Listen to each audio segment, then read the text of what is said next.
العلم هو النور الهادي والمفتاح لكل الخير من يرد الله به خيرا. بسم اللہ الرحمن الرحیم. الحمد للہ کفا وسلام علی عبادہ الذین اصطفى. اما بعد. قال صاحب الوقایہ علی کل طاہر، یعنی یجوز التیمم علی کل طاہر متعلق بضربۃ من جنس الارض کالتراب والرمل والحجر.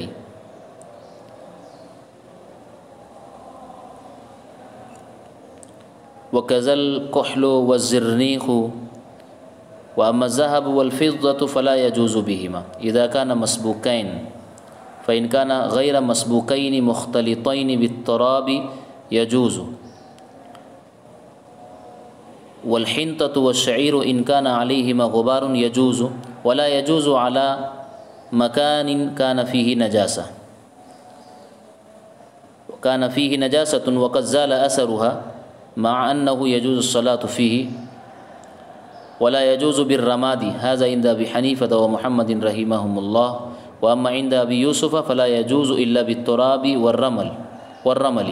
وعند الشافعي رحمه الله تعالى لا يجوز إلا بالتراب. طلباء عزیز، آج کے اس درس میں صاحب شرح وقایہ یہ بتانا چاہتے ہیں کہ اوپر جو تذکرہ آیا کہ دو ضرب لگائی جائے گی، ضربۃ لمسح وجہہ و ضربۃ لیدیہ مع مرفقیہ. ایک ضرب پاک مٹی پر چہرے کے مسح کے لیے اور دوسری دونوں ہاتھوں کے کونیوں سمیت مسح کرنے کے لیے. یہاں سے بتا رہے ہیں کہ کن کن چیزوں سے تیمم کیا جا سکتا ہے اور تیمم کرنا جائز ہے، اور کن چیزوں پر ضرب لگانا جائز اور کن چیزوں پر ضرب لگانا جائز نہیں ہے. تو گویا علی کل طاہرین کا تعلق ضربتن سے ہے کہ ضرب کہاں لگائیں گے مسح کرنے کے لیے. تو فرمایا کہ علی کل طاہرین من جنس الارض، ہر ایسی پاک چیز پر تیمم کرنے والا، مسح کرنے والا ضرب لگائے گا، ہاتھ مارے گا جو زمین کی جنس سے ہو. زمین کی جنس کی چیزیں جیسے کہ تراب یعنی مٹی ہے، رمل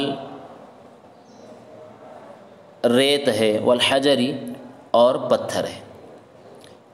اور زمین ہی کی جنس سے شارع نے آگے چیزیں اور بتائیے. الکحل سرما ہے، اور والزرنیخ ہرتال، یہ بھی زمین کی جنس سے ہے. ہرتال ایک قسم کی معدنی دھات ہے، کلمی شورا وغیرہ کی طرح یہ زرد و رنگ کی ہوتی ہے. اسی طریقے سے چونا ہے، ملتانی مٹی ہے، کچی اینٹ ہے، پختہ اینٹ ہے، کنکریاں، عقیق، زمرد،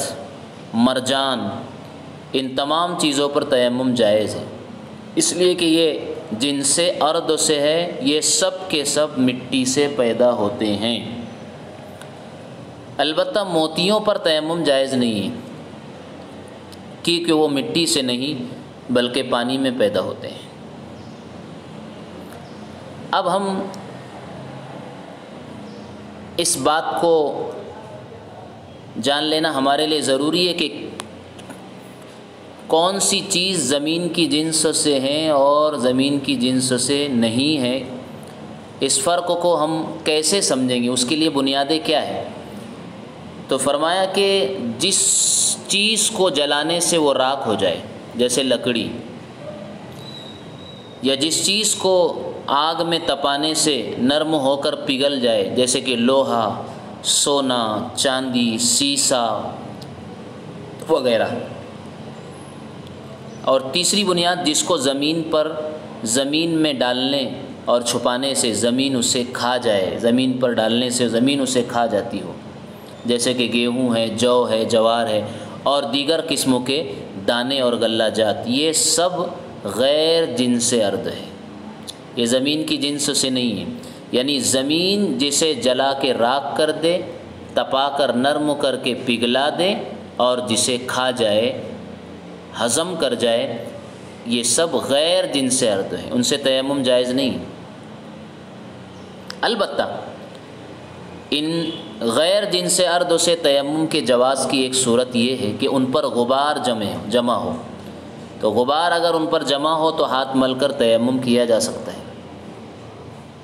اس کے برعکس جو چیزیں ایسی نہیں ہیں، یعنی جو نہ جل کر راکھ ہوتی ہے، نہ پگھل کر پانی ہوتی ہے، نہ زمین اسے کھاتی ہے،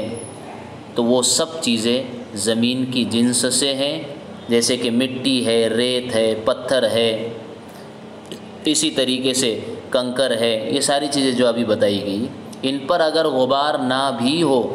تو چونکہ یہ جنس ارض سے ہے، ان پر تیمم درست ہے، ان پر غبار کا ہونا ضروری نہیں ہے۔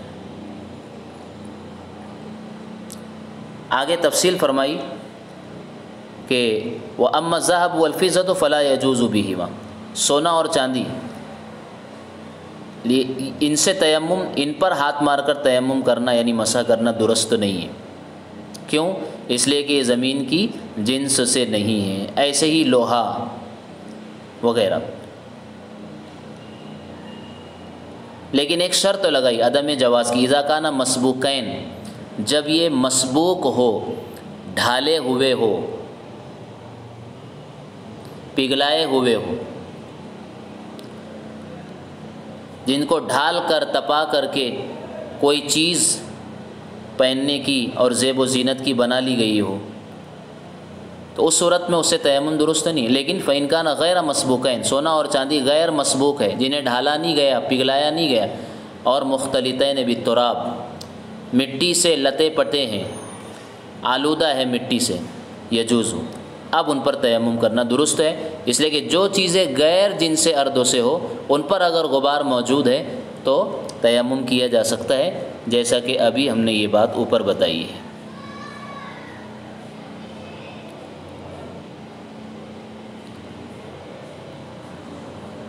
والحنطۃ والشعیر ان کان علیہما غبار، ایسے ہی گیہوں ہے، جو ہے اور اس طریقے کے غلہ جات، اگر ان پر غبار ہے تو تیمم کرنا جائز ہے، اس لیے کہ یہ چیزیں زمین کی جنس سے نہیں ہیں،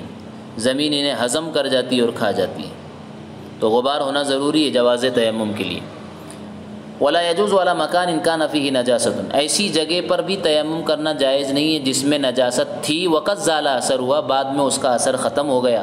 مع انہ یجوز الصلاۃ فیہ، باوجود کہ اس مکان یعنی اس جگہ پر نماز پڑھنا جائز ہے۔ صورت مسئلہ اس طرح ہوگی کہ مثلا ایک جگہ میں کسی بچے نے پیشاب کر دیا، پیشاب سوکھ گیا اور اس کا کوئی اثر اب نظر نہیں آتا ہے، تو وہاں نماز پڑھنا تو درست ہے، یجوز الصلاۃ فیہ،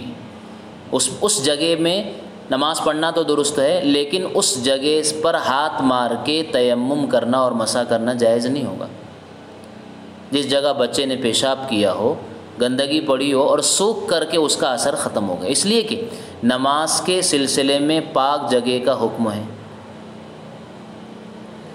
صحت صلاۃ کے لیے جگہ کا پاک ہونا ضروری ہے، تو جب پیشاب سوکھ گیا اور اس کا اثر بھی ختم ہو گیا تو وہ جگہ پاک ہو گئی،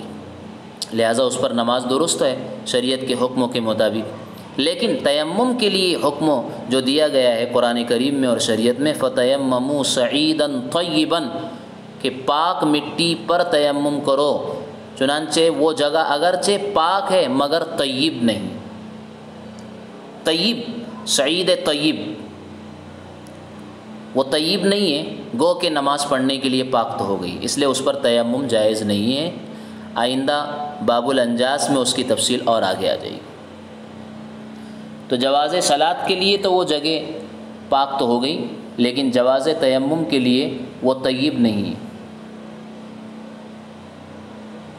اس لیے ایسی جگہ پر تیمم درست نہیں ہوگا۔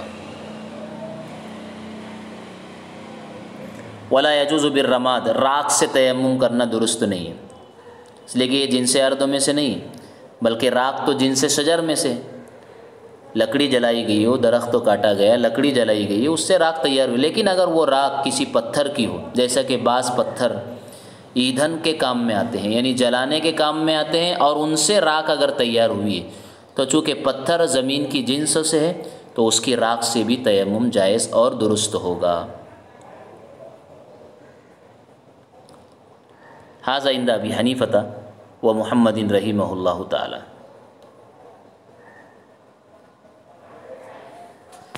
یہ حضرت امام ابو حنیفہ اور امام محمد رحمۃ اللہ علیہ کے نزدیک جواز ہے، یعنی طرفین کے نزدیک، یعنی کہ ہر اس چیز پاک چیز سے تیمم جائز ہے جو زمین کی جنس سے ہو۔ یہ مسلک اور یہ فرمان طرفین کا ہے، جبکہ امام ابو یوسف رحمۃ اللہ علیہ فرماتے ہیں کہ تیمم صرف دو چیزوں سے جائز ہوگا، مٹی اور ریت سے خاص طور پر۔ چنانچہ ایک روایت ان کے پاس ہے، اخبرنا جابر بن عبد اللہ ان نبی صلی اللہ علیہ وسلم قال جعلت لی الارض مسجدا و طہورا، جو مشہور روایت ہے، اس کا مطلب یہ ہے کہ آپ زمین سے تیمم کر سکتے ہیں، تو زمین کی جنس سے جتنی چیزیں ہیں ان سے تیمم کیا جا سکتا ہے، چاہے اس میں اگنے کی صلاحیت ہو یا نہ ہو، جیسے پتھر وغیرہ۔ یہ روایت تو ہمارے لیے دلیل ہے طرفین کی، جعلت لی الارض مسجدا و طہورا، زمین کی جنس سے جتنی چیزیں تیمم کر سکتے ہیں، اور آیت پاک میں فتیمموا صعیدا طیبا کہا گیا، اور زمین، صعید کے معنی زمین کا اوپر کا حصہ ہے، چاہے اس میں اگنے کی صلاحیت ہو یا نہ ہو، اس لیے ریت، پتھر، گچ، چونا، سرما اور ہرتال سے بھی تیمم کیا جا سکتا ہے۔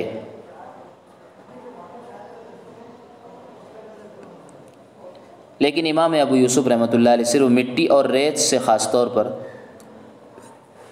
تیمم کو جائز کہتے ہیں۔ لیکن امام شافعی رحمۃ اللہ علیہ تو صرف مٹی سے تیمم کے جواز کے قائل ہیں، مٹی کے علاوہ کسی اور سے نہیں، اور یہی ایک روایت امام ابو یوسف سے بھی ہے۔ دراصل ان کا استدلال اس طرح سے کہ اللہ تعالیٰ نے قول فرمایا ہے صعیداً طیبا، اور صعید طیب کا معنی اگانے والی مٹی سے انہوں نے کیا ہے،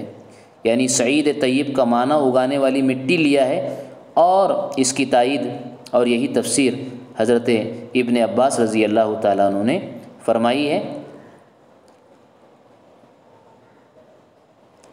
اس کے علاوہ امام ابو یوسف رحمۃ اللہ علیہ نے وہ حدیث جس کو ابھی اوپر ذکر کیا گیا جعلت لی الارض مسجدا و طہورا، اس کی بنا پر ریت کو اس پر زیادہ کر دیا کہ ریت سے بھی تیمم کیا جا سکتا ہے۔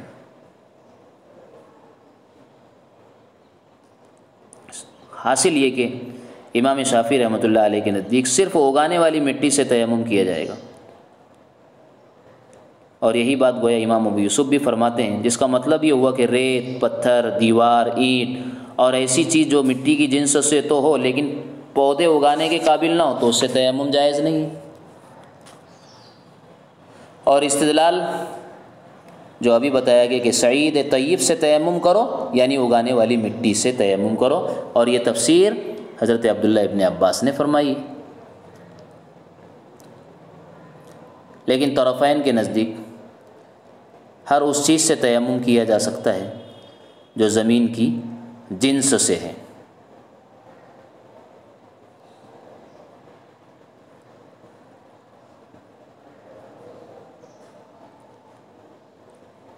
کیونکہ جو روایت ہم نے اوپر پیش کی ہے اس میں جعلت لی الارض، لفظ ارض حدیث میں موجود ہے، جس کا ترجمہ صرف اگانے والی مٹی کا نہیں ہے، جس کا ترجمہ تو مطلق زمین ہے، اور سعید نام ہے زمین کے اوپر کے حصے کے لیے بولا جاتا ہے۔ آیت میں جو لفظ سعیدن ہے اس کے دو ترجمے ہیں، طرفین فرماتے، ایک ترجمہ ہے اگانے والی مٹی جس کو امام شافعی نے لیا، دوسرا ترجمہ ہے صورت یہ ہے کہ سعید کو سعیدہ سے مشتق مانے جس کا ترجمہ ہے اوپر چڑھنا، مطلب ہوگا زمین کے اوپر کا حصہ، روئے زمین، جس میں زمین کی جنسوں کی ساری چیزیں شامل ہو جائے گی اور سب سے تیمم کرنا جائز ہوگا۔ اور اس کی تائید اس حدیث پاک سے بھی ہوتی ہے جو اوپر ذکر کر دی گئی، جو جعلت لی الارض مسجدا و طہورا، کہ اس حدیث میں ارض سے مراد زمین کے جنسوں کی ساری چیزیں ہو سکتی ہیں۔ بہرحال یہ اختلاف جو تفصیل سے آپ کے سامنے پیش کیا گیا ہے، طرفین کا مسلک یہی ہے کہ ہر پاک چیز پر تیمم کیا جا سکتا ہے جو زمین کی جنس سے ہو، اور جو چیزیں زمین کی جنس سے نہ ہو ان پر غبار ہونا ضروری ہے تیمم کرنے کے لیے۔ ولو بلا نقع، اگرچہ کہ بے غبار ہو، اس کا تعلق یا تو حجر سے ہے یا علی کل طاہرین سے ہے۔ ولو بلا نقع، اس عبارت کا تعلق یا تو حجر سے ہے، اوپر تذکرہ آیا حجر کا، من جنس الارض کالتراب والرمل والحجر، یا پھر اس کا تعلق جو ہے علی کل طاہر، اور دونوں صحیح ہو سکتے ہیں۔ البتہ علی کل طاہرین سے متعلق ماننے کی صورت میں تقدیری عبارت یہ ہوگی علی کل طاہر من جنس الارض ولو بلا نقعین، کہ پاک ہر پاک چیز پر ضرب لگانا اور مسح کرنا درست ہے جو زمین کی جنس سے ہو، اگرچہ کہ وہ چیز بغیر غبار کے ہو، کیونکہ جو چیز بغیر غبار کے ہوں گی، جو چیز زمین کی جنس سے ہوں گی اس پر غبار ہونا شرط تو نہیں ہے، بلا غبار کے بھی اس پر ضرب لگا کر مسح کیا جا سکتا ہے، جیسے کہ ابھی اوپر بات بتائی گئی۔ اور اگر اس کا تعلق حجر سے مانتے ہیں تب تو مطلب اور زیادہ صاف ہے کہ حجر بلا خلاف زمین کی جنس سے ہے، تو حجر پر اگر کوئی پتھر پر مسح کرے، ہاتھ ضرب لگائے، تو ولو بلا نقعین، اگرچہ کہ وہ پتھر پر غبار نہ ہو تب بھی اس سے مسح کرنا درست ہے، اس لیے کہ پتھر بلا اختلاف کے زمین کی جنس سے ہی ہے۔ وعلیہ اے علی النقع، اور غبار پر بھی تیمم کرنا درست ہے، یعنی پاک مٹی موجود ہے، پاک مٹی پر قدرت حاصل ہے، اس کے باوجود بھی اگر کوئی نفس غبار پر، نرے غبار پر، دھول پر اگر ضرب لگا کر مسح کرنا چاہے تو طرفین کے نزدیک کر سکتا ہے، کیونکہ غبار بھی پتلی مٹی ہے، تراب رقیق، وہ بھی باریک مٹی ہی ہے، اس لیے تیمم کیا جا سکتا ہے۔ اس بات کو ایک تفریعی مسئلہ پیش فرمایا اور آگے ذکر کرتے ہیں کہ فلو کان صدارن، چنانچہ اگر کسی نے گھر میں جھاڑو دیا، او حدیم حائطن، یا دیوار منہدم ہو گئی گر گئی، او کالا حنطتن، یا کسی نے گیہوں کیل کیے، کیل سے اس کو جو ہے کیل بھر بھر کے اس کو ساتھ دیا جس کو ناپتول کہتے ہیں، فاصاب وجہہ وذراعیہ، اور یہ سب صورتوں میں گرد و غبار اس کے چہرے اور اس کے ہاتھوں کو پہنچ گیا، فاصاب وجہہ وذراعیہ غبار لا یجزی، تو اب یہ صرف غبار کا ہاتھوں اور چہرے پر پہنچ جانا کافی نہیں ہے، حتیٰ یمر یدہ علیہ، یہاں تک کہ اس پر اپنا ہاتھ پھیر دیوے، تو اب اس کا یہ تیمم کرنا درست ہو جائے گا۔ ہاتھ کا پھیرنا اس لیے کہ ضرب لگانا ضروری ہے، تو اس طرح ہاتھ اپنے چہرے پر پھیر دیوے تو اس کا تیمم درست ہو جائے گا۔ اس سے پتہ چلا اس تفریعی مسئلے سے کہ محض غبار پر بھی تیمم کرنا درست ہے، کیونکہ وہ التراب الرقیق، وہ بھی پتلی مٹی ہے۔